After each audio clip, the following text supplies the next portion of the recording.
welcome, welcome to everyone to this fabulous and final webinar for the year of 2020. And I'm so thrilled to have Indra here. I'm going to do an introduction in a short while. We usually wait a few minutes for people to come in.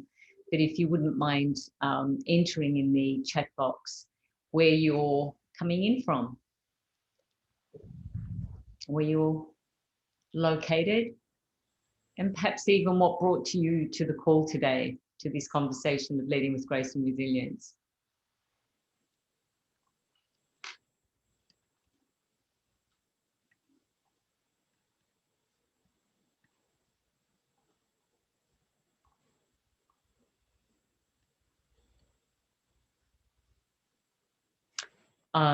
Perhaps I'll just to let everybody know, my name is Karen Downs. I am the founder of the Flourish initiative and also an organisation, not-for-profit organisation called FemQ, which was started back in 2016. You can see the brilliant sunshine in the background. Usually I'm sitting in the jungle with the jungle and the greenery and beautiful Mother Nature. But today I'm in a little bit of a concrete jungle in Nasara. So feel very blessed to be sending you all the brilliant sunshine and vibrancy of this amazing country. And that's the privilege and the gift of Zoom, is we know that energy gets transferred and across the fields of our geography and oceans. And here we are, and I'm sending sunshine to you all. Alison, you're in Amsterdam. Looking forward to hearing from Indra. We've known each other for more than 20 years. Beautiful. Teon from Albuquerque, New Mexico, the land of enchantment. Wow, I didn't know that. Thank you, Teon. Brilliant. So we're going to get started at just 5 minutes past the hour, and welcome. Absolutely it is. Wow, I'd love to find out more about the land of enchantment. It sounds amazing.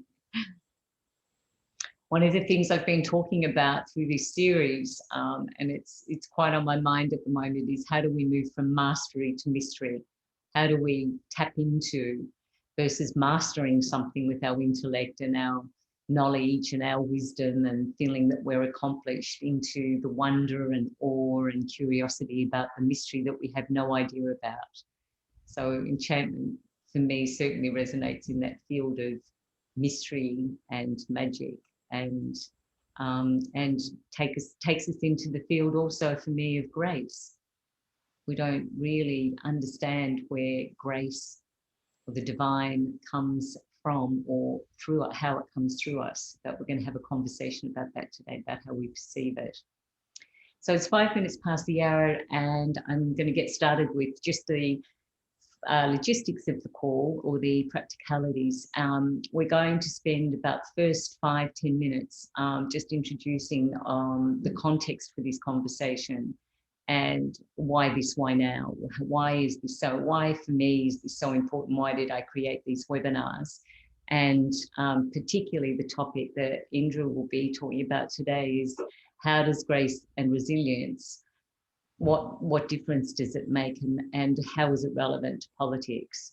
And that's what I love so much about Indra, is when I first heard that she was all about the feminization of politics. Like, what does that mean? How does that come about? That really made me curious. So I'm really pleased that Indra's with us today. So a little bit about my background. I had worked predominantly in corporate for many, many years. I'm actually a healer by background, my training. I had an aromatherapy company back in the 80s, and I turned product out into the world, essential oils out into the world, to be healers in the home for women. So for 13 years, I worked with women around in 5 countries. We exported product to 5 countries, and I had an aromatherapy college where we trained 65 practitioners. So for 13 years, my whole world was working with women, the empowerment of women, and elevating their agency. And when I say empowerment, women are already powerful. It's just sometimes that potential needs unlocking. And so that was my work for 13 years. And I also worked on the ground in India and Bangladesh, with the Hunger Project to transform the subjugation and marginalisation of women, which is the cause of the chronic persistence of hunger, not famine. So my background for those 13 years was all about women, and then I moved to London from Australia, and my work had been predominantly in industry and commerce, but particularly, which was very odd, in the extractive industries. So I went from oils out of plants to oils out of the ground, which is a big contrast. So all women to all men, and usually I was the only woman in the room, and usually the one that was disregarded, disrespected, and so I really had to earn my brownie points. But what I had to do was raise my masculine to match theirs. So I noticed what was happening to me in my system, and I noticed how I was changing. Ended up nearly having a nervous breakdown with back-to-back long-haul flights, and as a result started the Flourish initiative. What does it take to flourish?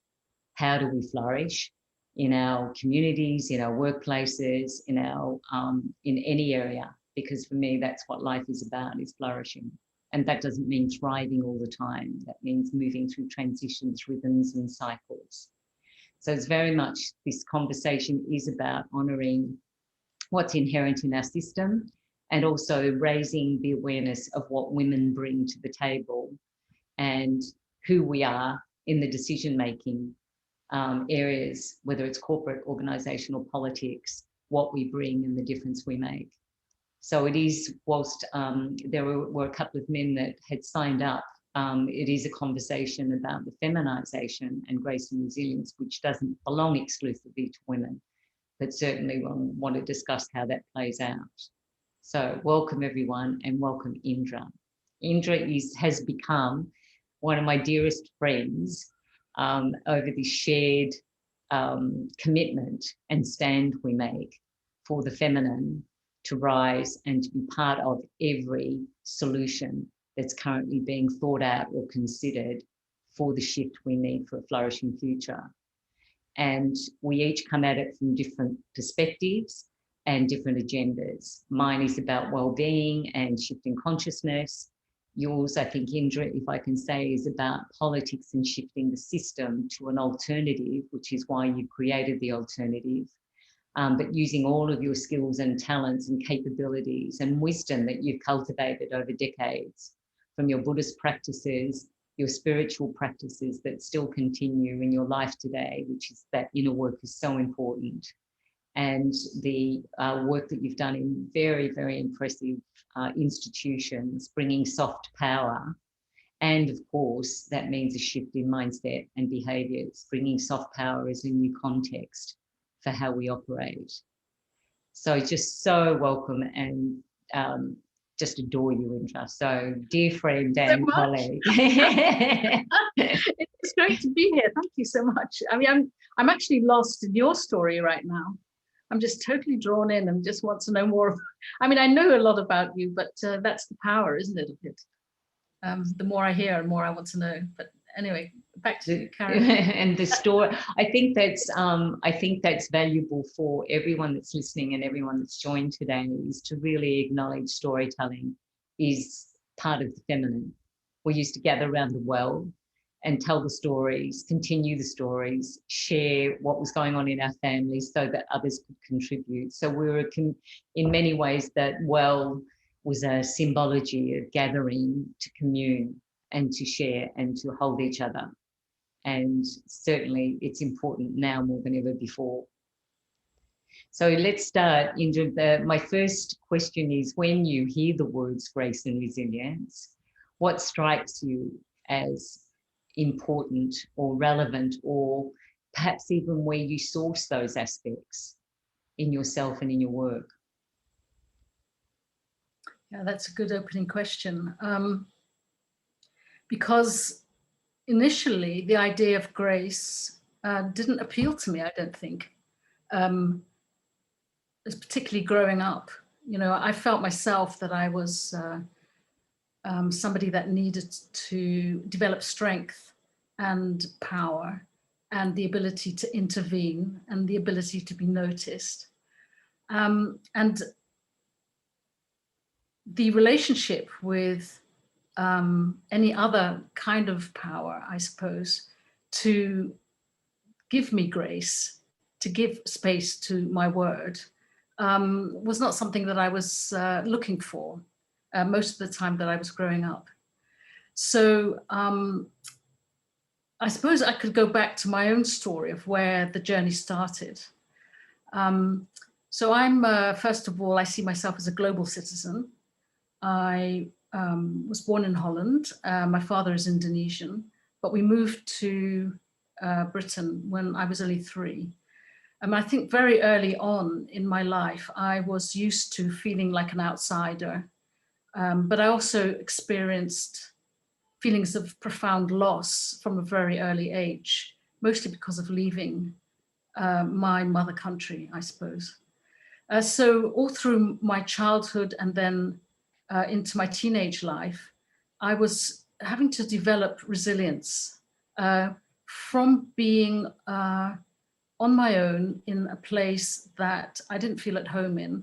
And also my parents, I don't think, felt at home in either.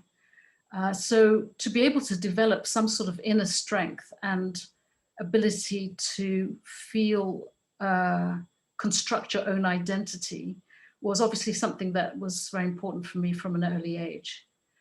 But then probably the life-changing event for me was when I was 11 and my brother was killed in a car crash.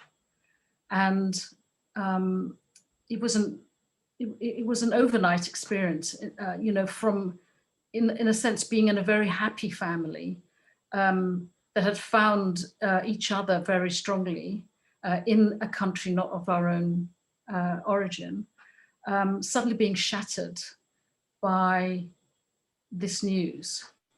And I'd been praying to God overnight to save my brother.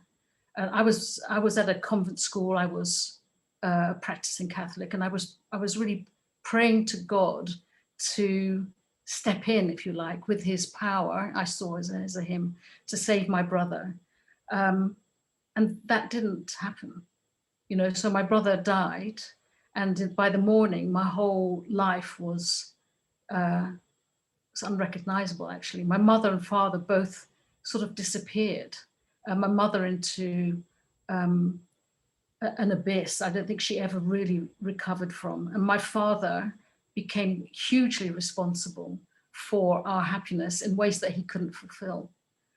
And so what happened to me that night was that I was reaching out for something which I didn't find. But I was also losing my connection with my brother. And I sort of went off in pursuit of him.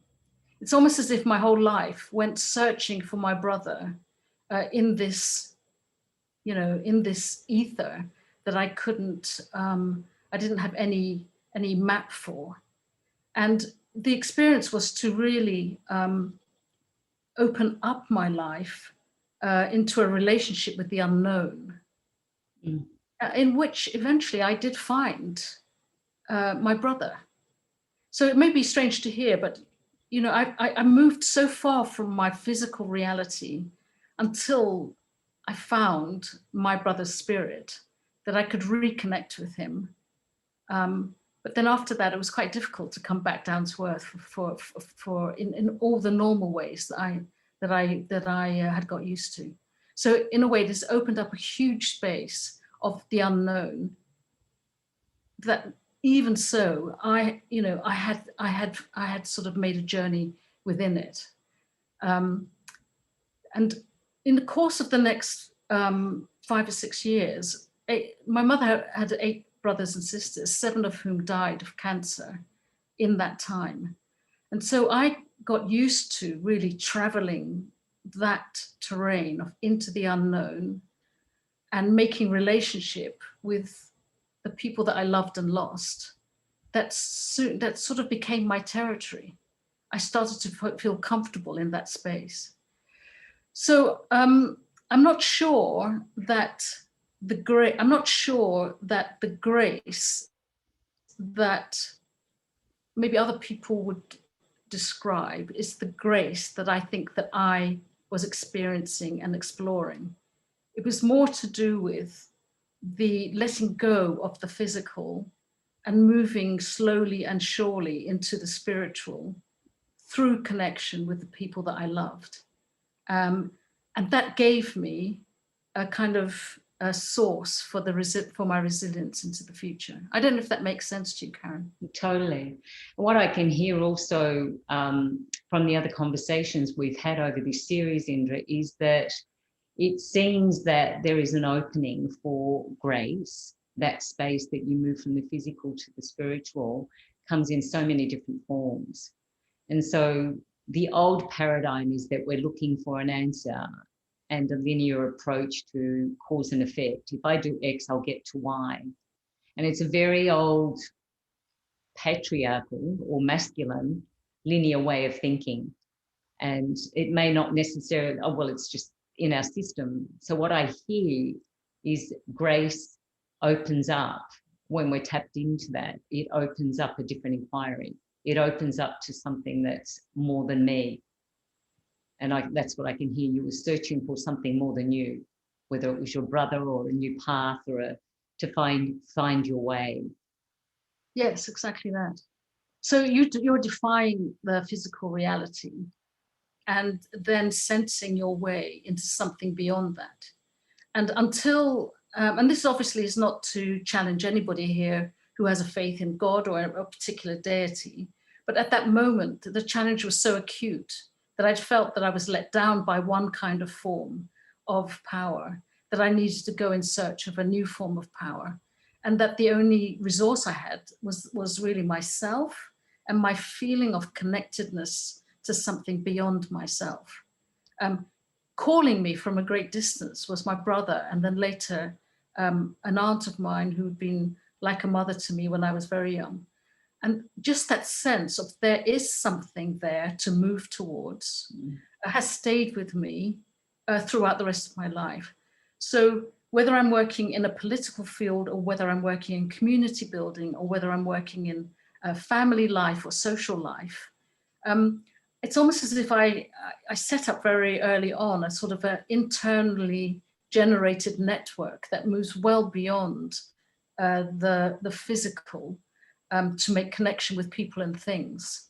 And I think this has really set up the way I do my politics now, because I feel that that connection between self and others, self and planet, present and future, it's hard for people to come by easily, because none of these things are really valued in our ways of measuring value in our current system or in our current politics. There are many other ways of measuring value, but just connectedness or the power of our connectedness is something that, well, more recently, of course, we're beginning to measure in a digital sense, but still in numbers of followers or, numbers of networks, size of networks.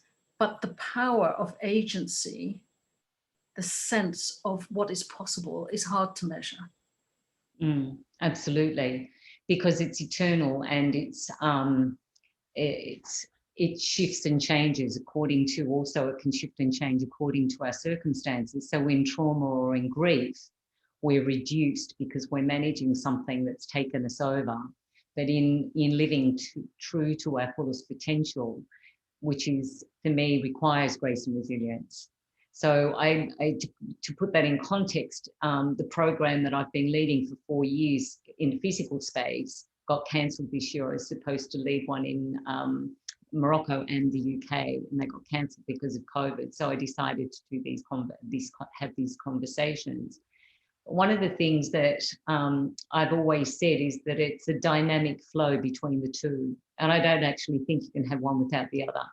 So I don't think you can have resilience without grace, because resilience otherwise becomes a version of stoicism, armoring up, bravery, bouncing back, as people put it, in the face of adversity. But especially what I can hear in your story, Indra, is the trauma and the deaths, which can be either traumatic, but loss is definitely there. So grief and loss is always there when someone passes.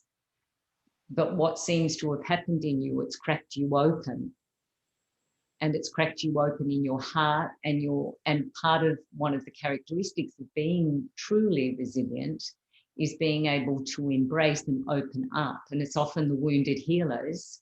You know, I've got my story, as you've heard, and you have your story. It's often the wounded healers that see something else as possible.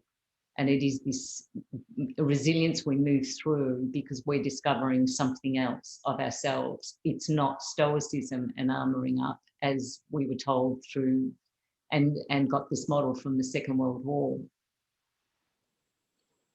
Well, yes, indeed. And there's another factor, and I wonder if you experience it yourself, Karen, that I found that if you are used to, or you've built up some resilience, and you have memories of trauma, then also you're reaching for something much more than simply healing. Healing is like the first stage, and it will be necessary. But I find there's also a sort of motivation to make life really worth living. Mm. You know, it's not enough to come back to normal, as you rightly say. So this experience that we're all going through now with COVID, if people have been deeply affected, it seems to me that it's not enough for us to go back to where we were. You know, it gives birth to a much more ambitious sense of, you know, we have to be much more than we originally were, because otherwise, what is life worth living? You know, of course, people would be grateful to go back to where they were, but beginning to question now how we ever got into this mess that we're in, or how it was that, you know, in my case, that I was so vulnerable to having my life shattered, or watching my mother having her life completely shattered, meant that I didn't want her simply to be able to come back to where she was before, but to have, you know, an amazing life. Mm. Or to wish for others amazing lives, or to be able to see how we're wasting life that has been given to us by simply going through the motions. Or, you know, in my case, when I'm looking at it from a political point of view, it breaks my heart that we've set ourselves up for a system where people spend most of their lives, you know, doing jobs that they're not that interested in, sometimes just purely mechanical jobs, and that the money that they're earning in compensation, they're spending on things that they don't need simply to keep the economy going. It's as if we're really only born to be part of a machine that somebody else has designed for us, right? But when you're witnessing the loss of life, or you're experiencing real pain, you know, what comes to you is this desire to live a really full life, you know, to live a life that really expresses all of your capacities. All of these things come back to you when you're trying to find your way out of the hole. Mm. Well, I would say it's a particular quality that not everyone has, Indra, because also there are people that experience those crises and fall into the trauma and fall into the deep loss and can't get themselves out of it. So there is a particular spark, it seems to me, which is grace for me. There is a particular moment where I can remember myself when I fell down a flight of stairs and broke my back. And I was terrified that I would not walk again. I was blaming myself and victimizing myself of how could I have done that to myself, and feeling very bereft of having to wear a body brace every day. And there was a moment where everything shifted and I just took a whole new turn. A friend had sent me a message and said, I wondered, you know, what it would mean if you had, instead, he recontextualized my brace for me and gave it a man's name and said, I wonder if you had someone that was there to listen to you, to support you, to hold you upright. And he was talking about my brace. But every other day before that context, I was operating like the brace was a curse. And the next morning, he gave me the name Remo Boone and the website to look up men's names, which was Blessed Warrior. And the next morning, I woke up and said, good morning, Remo, let's get embraced. And I put my brace on and everything altered. So you never know, a voice that will speak something, a moment that comes to you, a synchronicity, a coincidence, a something And to me, that's grace coming through if we pay attention to the signs or the invitations that are made to us. And it sounds like you were listening. Yeah, I mean, and I love that you've described it in that way, because I would say that since we started the alternative, the new political platform, I've operated very much on that premise that the thing we're looking for is already there. So when we first started the alternative, the reason that it was really necessary was because I've been involved in politics for 10 years up till then, and always on the edge, always on the outside of political think tanks, parties, conversations, thinking all the time, there's so much missing from this conversation. And it wasn't simply that the structure of the political scene was so rigid and mostly vertical. It wasn't just that there weren't enough women in it, but there wasn't enough life in it. That's really what I was thinking mostly about politics, that the politicians talked about us human beings as material objects mostly that needed a roof over our heads and money in our pockets in order to take part in this economy. And it wasn't simply that you could see that on paper, but even in the spaces where we were talking, it was always arid and dry, and we were sitting in rows and looking at top tables, and there were mostly men talking. It wasn't an attractive space to be in. And when I thought that this kind of complaint might go on forever, that I would be trying to improve it. But on the day that Jo Cox was murdered, I don't know if the listeners know who Jo Cox was, but she was a female politician who was like a Remain spokesperson in the Remain Leave Brexit debate in the UK. And a week before the referendum took place, she was murdered by somebody in her constituency, because people are so polarized by these political debates that it gets into their heads that the person who's in the opposition is their enemy. And if you're mentally unstable, as this person was, it seems reasonable to destroy the enemy to get the result that you're looking for. And this was just the sort of, we'd got to this point with the dysfunctional structure and culture of politics. And when we decided to step outside of that and create the alternative, and we realized that only 2% of people are members of political parties, in fact, and the whole discourse was around this tiny elite, we began to see that, and we started to report on what's happening outside of the political bubble. And the overwhelming feeling, Karen, was the solutions are already there. The people are already there. The change is already possible. This is the feeling. And it became sort of our life's purpose, to show people back to themselves that the solutions we're looking for and the capacities and the resources that we wish we had are already there. But in fact, the way that we've lived and designed our system until now has blinded us to that. It kept us literally in thrall to a certain kind of system, as I said, that obliges us to be consumers, buying stuff to get our needs met. And right outside of that, there is this world of riches, of human experience and joy and living one's life, creating value, that's always available to us outside of this thing that's been constructed. And so when you're saying that when you describe grace as opening yourself to what is possible, it started to be like that as a daily habit for us, right? So my, literally, I'm trying to imagine a better system, but it comes to me as ideas and a sense that something is possible. And then in the course of a day or in the course of the week, that thing materializes.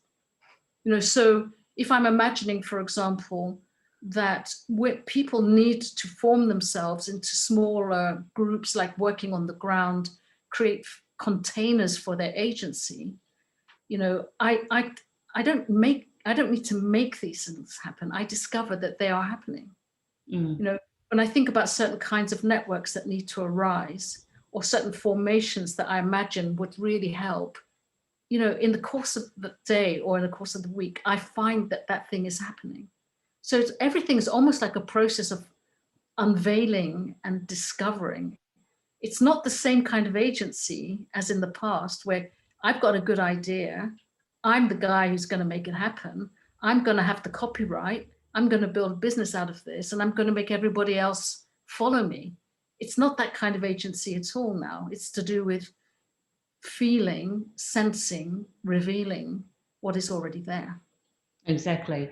And that's tapping into a field, we could say, Indra, and you and I have spoken about this, and I think it is, for me, grace, as I keep discovering the mystery, is, or inquiring into the mystery, is this field of possibility and potential.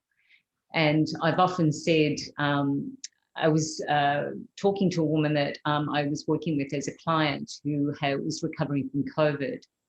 And she was saying how stuck she was. She didn't know when she could get back to normal. And at one point I said to her, do you understand that normal wasn't working? Whatever you consider that to be. So what could be possible? And she's also dealing with other conditions.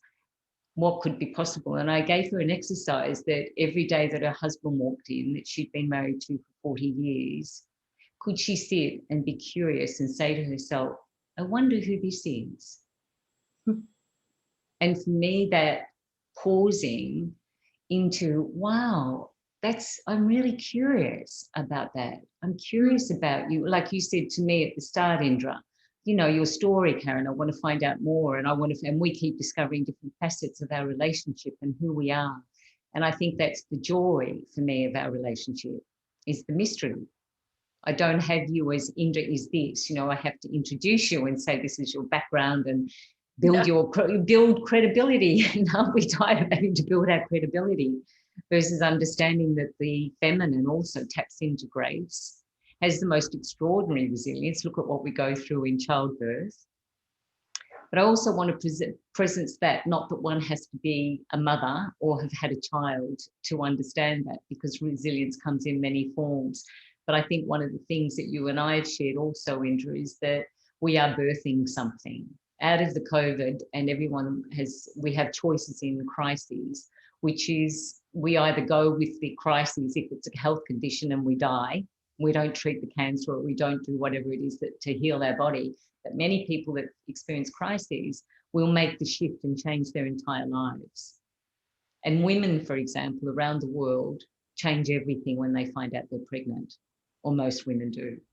There's a different conversation they're having and a different identity they have with themselves. But we also know contractions, if you just push, and, you know, to be brutally honest, you tear. But if you go with the contraction and understand that movement and that rhythm and that flow, like you said, I don't push for the idea. I have this imagination of what's possible. I'm holding on to the solution and the possibility, and I wait for it to come. Is what I can hear in you saying. And to me, that's grace, allowing the unknown to speak to you, the wisdom to come through you. Yeah, I think it was certainly my learning when I became pregnant. I was afraid, you know, because until that moment, I'd been imagining myself. I've got 3 sisters. There's 4 of us girls, and we lost my brother. I was the boy of the family, and I'm still trying to develop myself as a boy. You know, I wanted to be, you know, like a really successful son for my father. It sounds crazy. But I knew there were problems, you know, for women succeeding in the public space, but I hadn't understood it as to do hadn't really become a feminist. I didn't really understand the problem until I became pregnant and saw the effect on my career. That's number one. But then giving birth to a boy and then bringing up a boy. So it made a woman of me. I know that sounds crazy, but it was no, it doesn't sound crazy. It sounds perfectly normal, of course. But it was the first time. It was me being. My life made me, pay attention to my womanhood, and giving birth to a boy as opposed to a girl that I loved and became the most important thing to me in my life, helped me to understand what it means to be male. Through love, through my love of this boy, I understood in the best possible ways what it means to be male and what it means for men to suffer and thrive. But as you say, to do it through the process of giving birth and to feel my own connectedness and the importance of me as a mother, and to see the other mothers in community and to really pay attention to what we were bringing and giving, was rewiring me. I became a different person. I began to see more specifically what my complaint was, when I've been banging on, the door of all these other institutions or these cultures and thinking, why am I not being heard? I never actually put it down to my being a woman. But the more I understood the value of what we were doing in the home, outside of the home, how nurturing came to us in a certain way, how devoted we were to our job, and what the impact of that was on the lives of the boys and the men, it totally changed my politics. They say the personal is political. And that for me was was the journey that really made that clear to me. And then after that, I couldn't, once I was a more conscious female, what I would call consciously female, I couldn't put that away again. And then I could see that missing from the world of power. I could see how women had been required to reduce themselves back into something less whole in order to play their part in the political system, and that to bring your whole self to politics or to bring your whole self to business or to anywhere in the public space is a hard thing to do. You're supposed to leave that at home. You're supposed to leave behind your aliveness, if you like, and just play a function in the public space to keep the machine going. But now I could see much more clearly what the problem was. And in this period of time, and since I've been doing the alternative, it's so much more than simply leveling up or creating a balance. For me, it's more like breathing life back into the public space. It's like we're almost living, a fraction. It's a gray version of ourselves in the public space compared to what we could be or how our shared lives could be. It's literally breathing life back into something that is the role of the women at this point in history. And so we can understand that practically when we think about how we need to be better connected to, our planet, to Mother Nature, to, that sort of connectedness we can understand. And we understand the power of, indigenous wisdom, for example, trying to listen better to the earth. But how that also appears in our virtual world, in our technology, because that's also a live space in which new connections are being made.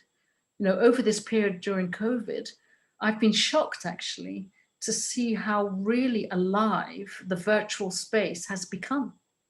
Why? Because we're investing ourselves right into it. We used to keep ourselves, slightly away from it, thinking, I don't want to spend too much time on the screen, technology is, you know, is a non human space. It's less than meeting, you know, people in real life. But what I think's happened over this period is that because we had no choice and we had to use technology to connect with each other, we've invested ourselves so much more in it. I think now these kinds of conversations are happening everywhere. You know, where you, like where you and I are really in meaningful conversation, that's happening everywhere. I think also it highlights for me, Indra, this other dimension that I would call grace is the morphic resonance that Ruth Sheldrake speaks about. And I think this is highlighting because I can definitely, and I'm sure many of our listeners and you have experienced this, I can feel energy in transmission when I'm on calls. So even in my coaching calls, as I'm working with my clients, I can say instantaneously what just happened in your nervous system. I can feel it in their body, and I'm thousands of miles away. So I think the science and the brilliant work, such as those scientists who really stepped out, like Rupert Sheldrake, and I was at a workshop, as you said, of stepping out into the public space. One of the things that I've been very passionate about is talking about womb intelligence. And I went up to him in his workshop and said, you've been speaking about all of our organs in our body having intelligence, the liver, kidneys, lungs. I said, do you believe there's womb intelligence? And he looked at me curiously for a moment and he went, yes, I think you're onto something. Now, there's a lot on the internet around this now, and there's books written on it. But I think I want to come back to also is part of our resilience, is that intelligence that brings us into the whole picture or brings others into the whole. So resilience isn't just this forcing forward or rising up. It rises through our system and gives us our devotion, our perseverance, our determination, because we have that force, life-giving force moving through our bodies. So I don't want to drop the conversation ever about our biology and physiology, as well as the shift in psyche and consciousness about feminine intelligence. But I think coming into grace and resilience, it's you certainly embody it for me in your different expressions, Indra, and that's what's been fascinating about these conversations, is everybody's got a different perspective and there's no right. It's how you arrive at that place of listening to within, because as you said, even Indigenous wisdom, that we look externally for that wisdom, it is internally inside of us if we listen. So I don't want to disrespect always having Indigenous representation in the ancient wisdom in a program or a room or a conversation, but I also want to respect it in myself. Being Australian, I'm sure there's Aboriginal blood in me because I'm so passionate about ritual and ceremony. And it's in my being, and I don't have their traditions, but I do have a wisdom that I know that that's something that's necessary as you speak. You know, how do we move from the public space into the private space into the public space, carrying that used to be private? Yeah, and I think that the experience that I had as a child, moving out of my physical self into the spiritual space, was the first lesson I had of letting go of, you know, apparent. I don't want to use the word boundaries, but it's like, you know, this disconnections between things. So I'll give you an example of that. If politics, for example, will make a distinction between, you know, people who are individualists and people who are socialists. You know, so socialists don't like individualists, you know, and then who's a globalist, right? You know, globalization was seen as the enemy to people living, you know, who were localists, right? So all of these kind of divisions, like different territories or different domains in which we're supposed to operate. And yet, which one of us is not all of those things? You know, which one of us does not have a personal self that needs taking care of? You know, if I'm interested in my self-development and my self-care, who says that I don't care about my environment or that I'm not aware of how my environment's affecting me? There's no problem in doing both of those things. There's no problem being an individual and a socially orientated person.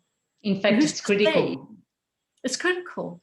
And if you're living somewhere in a community, you know, who's to say that you're not capable of thinking about the world, or that you're not acting in the world, you know, as you get on with your daily life?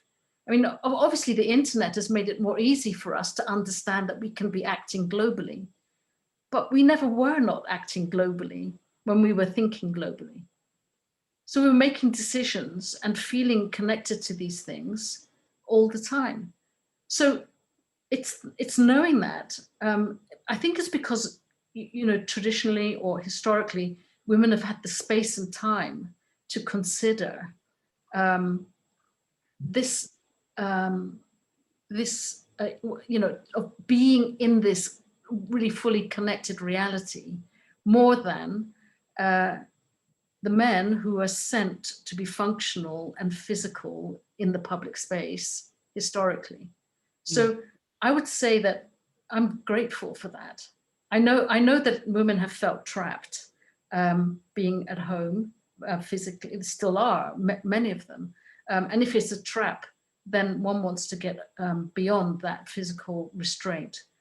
But at the same time, to never have had the chance to be at home with our children, developing and nurturing, noticing feeling, noticing connection, is something that I profoundly regret for men when they haven't had the chance to do that.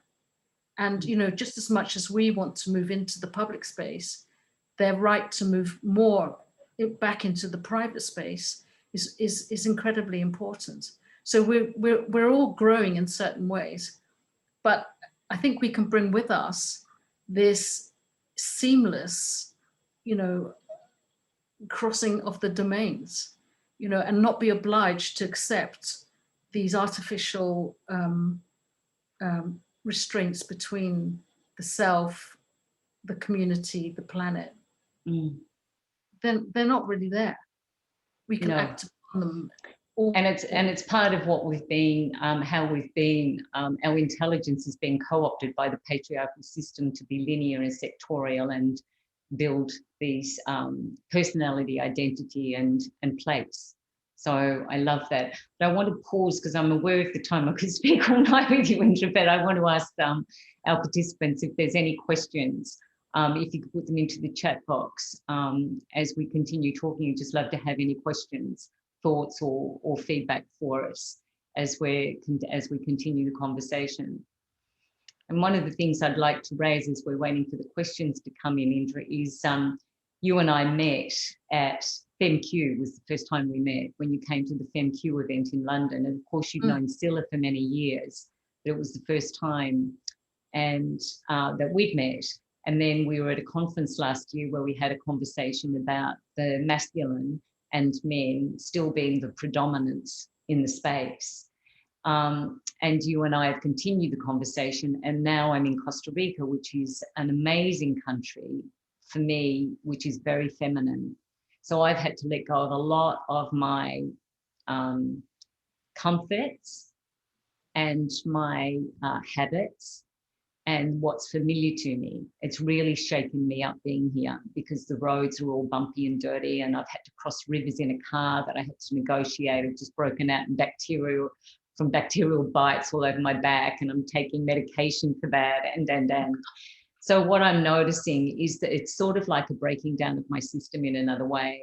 And I keep saying to people that COVID looks like it's been a breaking down of our system, but it's also breaking down the past inside of us. We're having to ask ourselves the existential questions, or many are, not having to, but many are. What matters to me? What will I devote my time to? What's my purpose? And I think more than purpose, you've really spoken to today, not finding your purpose, but listening to what calls you. And I think that's the depth of grace, of listening to what you're moved by, listening to what you know is possible and standing for that. It's now the time that we stand for our possibility of a future that's flourishing for all. And so I know that you and I've mentioned, and I want to mention to everyone on the call, that we will be doing a FemQ summit, our 5th one, in Costa Rica next July. So I'm anticipating and now praying and working with Grace that all travel restrictions will be lifted and we'll be able to move about and come to Costa Rica for rejuvenation, healing, and transformation. So Karen, more of a comment. So brilliant to share how critical it is that we can all not be put in a box of globalists, localists. Thank you for making this so clear. Great, thanks, Karen. And Karen, just to presence Karen, Indra, Karen was came to Grace and Resilience retreat that I was leading with Scylla. And out of that, she created a stand for herself. And now she has an organization called Stand for Peace in California. And she's now done 2 years running on Peace Day. She and her colleague are creating mindfulness training for young children in schools in California. And coming from that perspective about, thinking about peace and being mindful and doing meditation. And she was also the catalyst for us going to LA.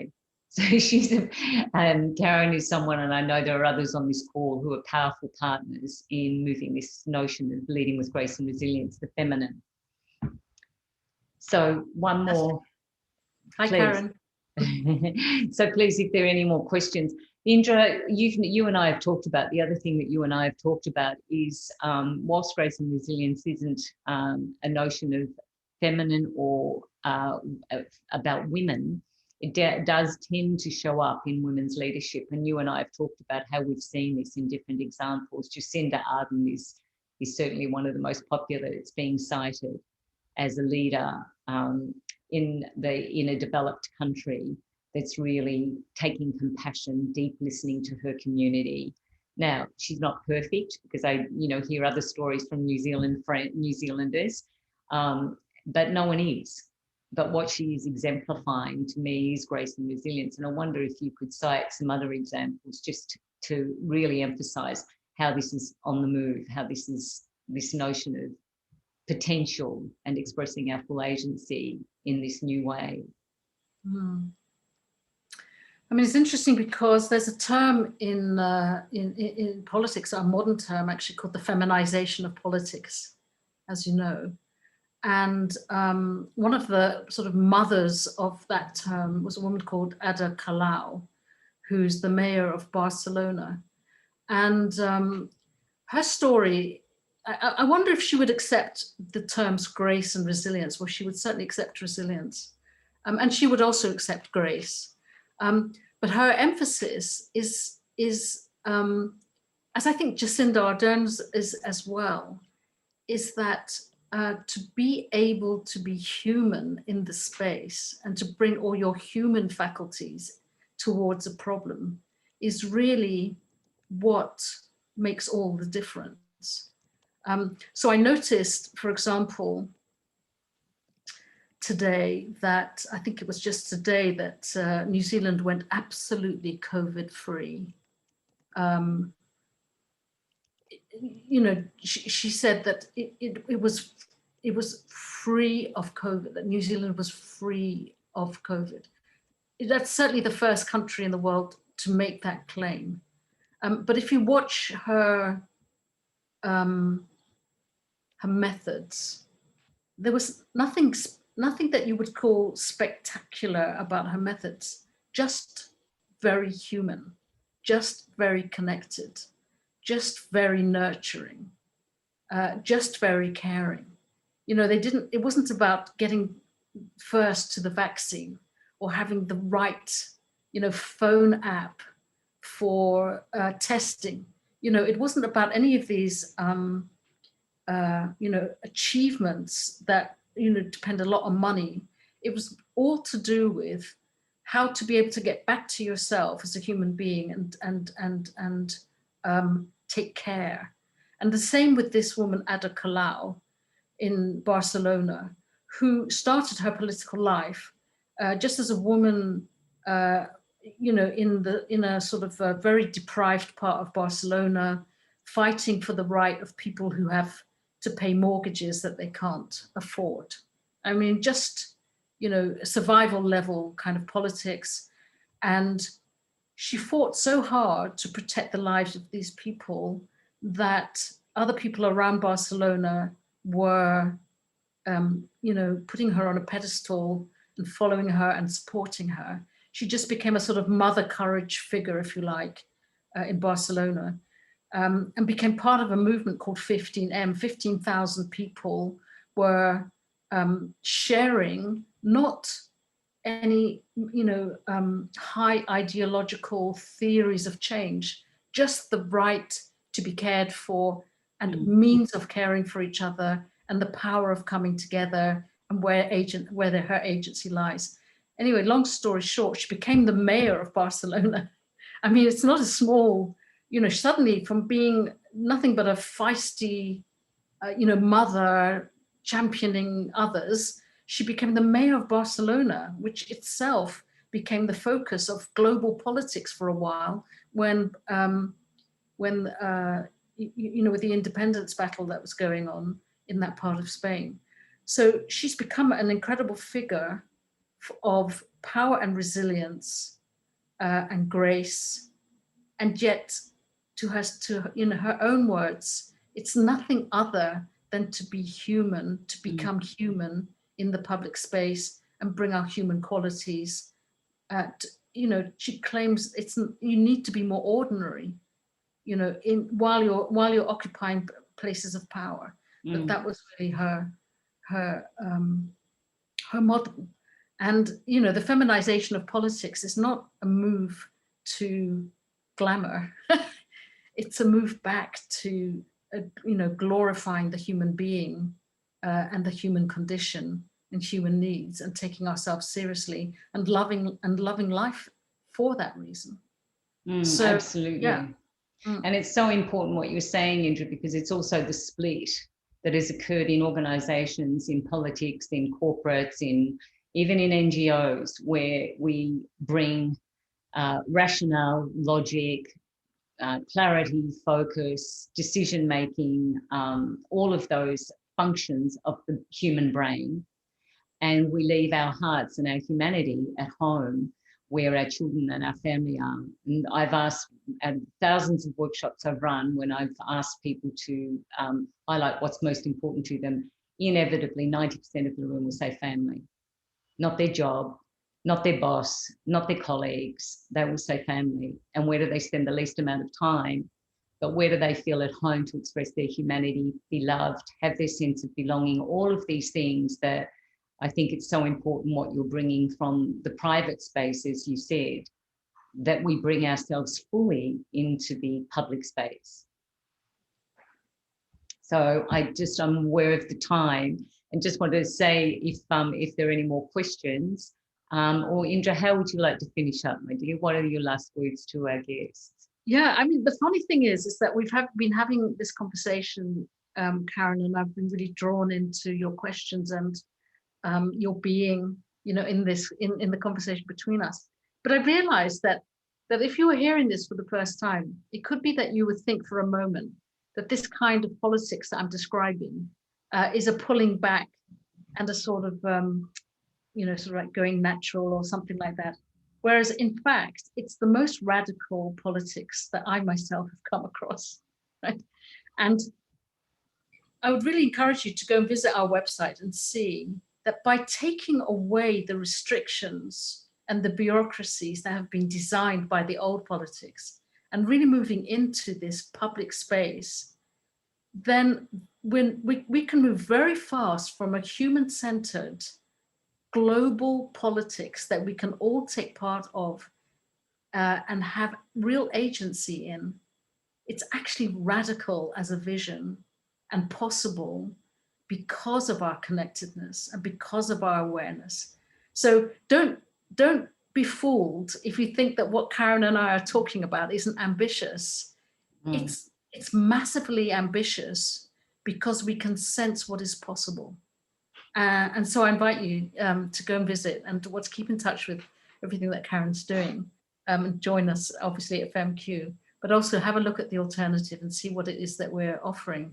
Can you just type the website into we need to go faster, and we can much faster. Indra, can you just type the website into the chat box? or your email if you want Sure. anyone to reach out to you. So I want to thank everyone for coming today and participating. And it doesn't matter what numbers we have. We also know that any resonance in this, the resonance we send out, the intention we have, may impact 2 or 32 or 200. It actually is irrelevant. As Indra said very early in the conversation, it's not about the numbers. It's not about the numbers you're reaching. It's that you are fulfilling your agency with grace and resilience, the new radical expression of leadership. So thank you so much, Indra, and thank you everyone for being here today. Thank you, love. Thank you, Karen. That was a wonderful time. Thank you. Thank you so much. Thank you to everyone listening. I can't see you, but I can feel that you're there. Exactly. Bye for now.